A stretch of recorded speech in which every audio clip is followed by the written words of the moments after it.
Y por el PSOE, muy buenos días.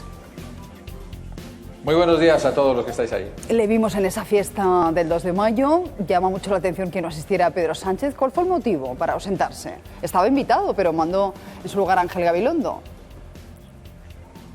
Bueno, no creo que haya ningún motivo político, es un motivo personal y de trabajo exclusivamente. No interpretemos su ausencia ni mucho menos. Aparte que yo creo que más que una fiesta del 2 de mayo, y lo digo como madrileño, parecía más una fiesta del 26 de junio, para mi pesar, porque los madrileños nos merecemos que se hablen de los problemas de los madrileños y también, por supuesto, de los problemas de los españoles. Rajoy volvió a criticar ayer el veto permanente de Pedro Sánchez al PP y en eso decíamos que también se le sumó Albert Rivera. Ambos reprocharon al PSOE que empiece ya la campaña prácticamente vetando al Partido Popular. El caso es que luego no predican con el ejemplo, porque comentábamos ahora que en 4 horas no se cruzaron la mirada, no se saludaron.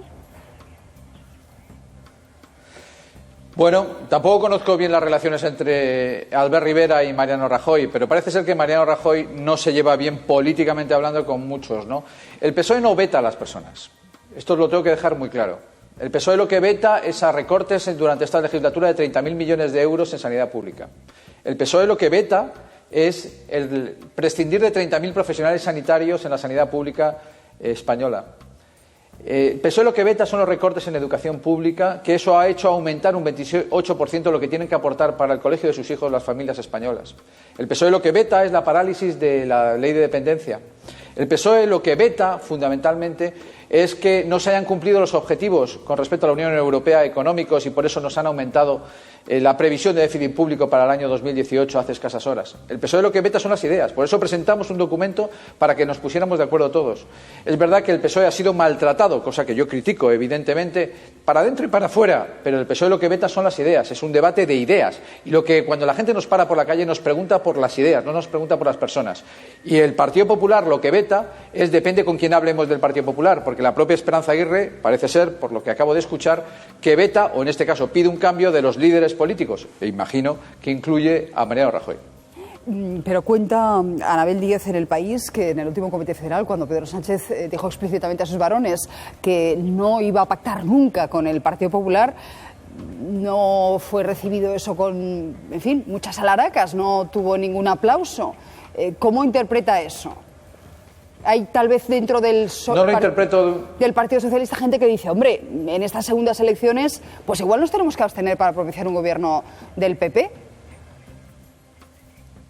Pongamos con luz y taquígrafos, como se decía al principio y luego no se hizo efectivo, las ideas encima de la mesa. Pongamos lo que queremos hacer cada uno de nosotros. Nos hemos retratado en el Congreso de los Diputados con las leyes y proposiciones no de ley que se han presentado. Y desde luego pongamos encima de la mesa quién es el que dialoga y quién no dialoga.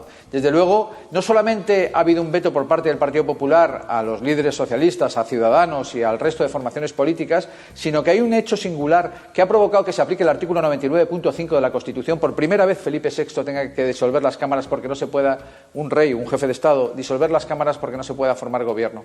Y ese hecho singular ha sido que Mariano Rajoy no se presentó al debate de investidura habiendo sido el líder del partido político más votado. Esto se olvida, ya no se dice, ya los recorridos informativos son demasiado cortos. Y digo desde mi punto de vista personal, aquel que renunció a presentarse a la investidura, mandatado como propuesta por parte de Felipe VI y renunció a presentarse a la investidura, ¿cómo se puede presentar a las elecciones y decir que los demás somos los que vetamos?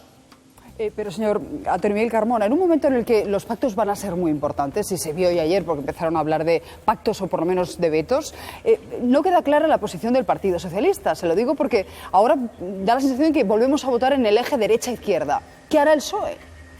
¿Se abstendrá para propiciar un gobierno del PP? ¿Pactará con Podemos?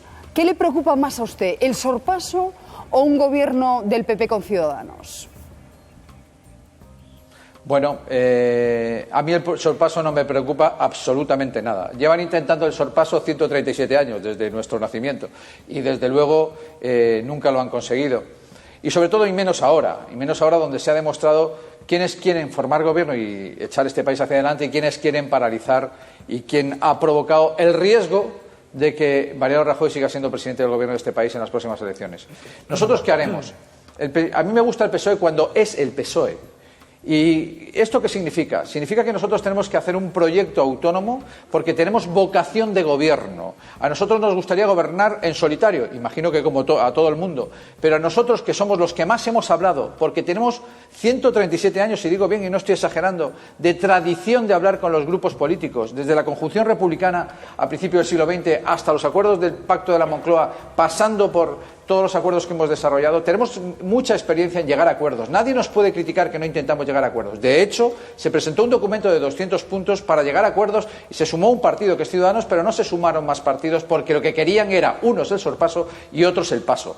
Con lo cual, antes que el sorpaso y el paso hay que pensar en los intereses nacionales y los intereses de la gente. Y en ese sentido nosotros, primero, intentaremos formar gobierno en solitario. Segundo, si no lo conseguimos, presentaremos ideas encima de la mesa. Y mi opinión es que el candidato a presidente del gobierno del Partido Socialista presente un documento y sea votado por aquellos que lo quieran votar, y que no lo quieran votar, pues evidentemente volveremos a ver aquello que hemos visto hasta hace poco, que es que los políticos españoles no están a la altura de los ciudadanos, y que además los políticos españoles, cuando se les pregunta por qué no están a la altura de los ciudadanos, pues hablan como ciudadanos, no hablan como responsables. Pero, señor Carmona, lo que usted vende como una virtud, nos está diciendo que el PSOE es la dama de esta partida de ajedrez porque es la que tiene más movimientos, puede ser un demérito. Se lo digo porque mucha gente dirá, es que yo no quiero un pacto del Partido Socialista con Podemos y por tanto voto a Ciudadanos, que tengo la garantía de que no van a pactar nunca con Podemos.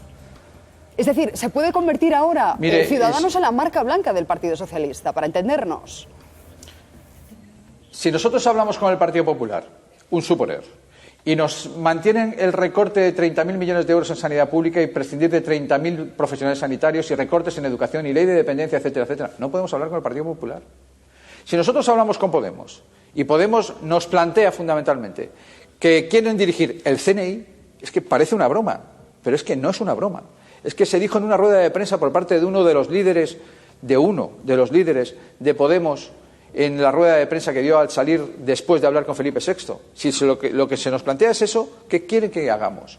Pues poner una serie de ideas encima de la mesa, pactarlo con aquello que podamos. ¿Cuál sería mi deseo? Mi deseo sería pactar con la izquierda, fundamentalmente con la izquierda, y desde luego llevar a cabo políticas de izquierdas.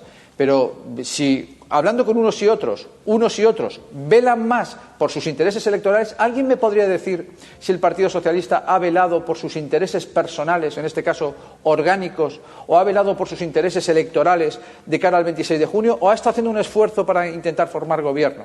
Pues yo creo que eso lo saben, como decía Begoña Villacís, yo creo que eso lo saben todos los españoles. Y eso es lo que tenemos que hacer. Por eso nos vamos a poner detrás de nuestro candidato a intentar ganar las elecciones el 26 de junio e intentar formar un gobierno. Muchos dirían que Pedro Sánchez no ha velado por los intereses de los españoles, sino por sus propios intereses personales, por aguantarse en la silla como secretario general y con la posibilidad de gobernar el país. Pero bueno, ¿qué le querías decir, Casimiro? Así, Antonio Miguel, buenos días. Vamos a ver. Buenos días, Casimiro, ¿cómo estás? Yo creo que en el asunto de los vetos está muy bien lo que dices de las políticas y todo eso, pero hay una razón de fondo que hay que poner sobre la mesa, que es el interés del propio Partido Socialista en no quedar al margen de la historia. Es decir, el día en el que el Partido Socialista pacte con el PP o con el PP y Ciudadanos y le deje a Podemos el monopolio de la oposición desde la izquierda, ese día el PSOE está muerto. Y por lo tanto, esa razón que es interna, que es de defensa de la propia existencia como partido y de Pedro Sánchez como líder, es que es una razón clave. Es decir, no podéis ocultar que eso está debajo del veto al PP, porque curiosamente Pedro Sánchez en el Comité Federal del PSOE no aludió a las políticas. No dijo, cuando retiren los recortes, cuando tal, pactaremos con el PP. No. Dijo, nunca pactaremos con el PP. Y eso es un veto de supervivencia para el PSOE. Bueno, yo no soy Pedro Sánchez. Si Pedro Sánchez no citó las políticas, él es el secretario general del partido y él marca sus tiempos. Pero yo sí cito las políticas. Por lo tanto, puede haber esa razón. Yo no te la niego, Casimiro. Por supuesto que sí, pero no es la principal. La principal son las ideas. Y te doy la vuelta al argumento, pero utilizando el mismo argumento que tú, pero contado de otra forma. ¿Esperaba Podemos que nosotros pactáramos con el Partido Popular para gobernar esta nación? Eso es lo que esperaban, para meternos en ese callejón sin salida. Pues eso no lo van a conseguir, porque el PSOE, por muchos callejones sin salida que les quieran meter, tenemos la inteligencia suficiente como para no meternos en trampas que nos quería plantear uno de los líderes de una parte de Podemos. Bueno, pues es en ese callejón que tú dices que además nos hubiese costado electoralmente. Por supuesto que sí. Pero es que a nosotros nos cuesta electoralmente tener nuestros principios y nuestros valores. Es más, cuando el PSOE pierde sus principios y sus valores, cuando perdemos parte de nuestros principios y parte de nuestros valores, motivados por lo que sea, motivados por cuestiones orgánicas, como tú dices, o motivados por cualquier otra cuestión institucional, por ejemplo, como estamos hablando en estos momentos, es cuando el PSOE es castigado en las urnas. Hace muy pocos años, en el año 2008, José Luis Rodríguez Zapatero, encabezando las listas electorales, consiguió 11,5 millones de votos para el PSOE en el año 2008, que es anteayer. O sea, no estoy hablando de 1908, estoy hablando del año 2008. Por lo tanto, 11,5 millones de votos. Y ahora tenemos la mitad de los votos. El ejercicio que tenemos que hacer es hacérnoslo mirar, ver cuáles son las políticas que nosotros y nuestros principios y nuestros valores estamos convencidos desde hace muchos años, que participen los militantes y los afiliados y, desde luego, tirar hacia adelante para intentar gobernar este país. Cuando el PSOE es el PSOE, al PSOE no hay quien le pare. Déjame que le haga ya la última pregunta, señor Carmona. ¿Qué le parece la salida de Carme Chacón, de Irene Lozano y el número 7 para Eduardo Madina en las listas? Bueno, de Irene Lozano, que tengo una buena relación personal con ella, no puedo dar una opinión política porque no conozco su currículum como socialista. Entonces no podría dar una opinión. Sí, personal y buena, pero política no tengo una opinión. Y yo no me pareció bien, a pesar de tener una buena relación con ella, que formaba parte de nuestras listas después de lo que sucedió. En cuanto a Carme Chacón, creo, a diferencia de lo que piensa el secretario general de... Digo, sobre todo teniendo en cuenta que desplazaba a Eduardo Madina.